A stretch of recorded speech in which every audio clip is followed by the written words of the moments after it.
seasoning, and I'm gonna also add,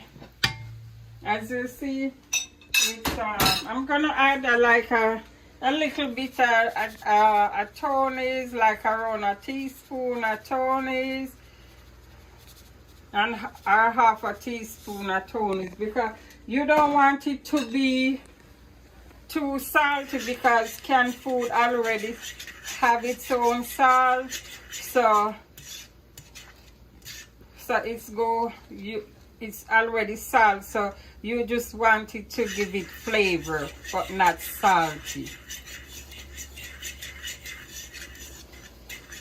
Let that come to a boil, then I'm gonna go ahead and add my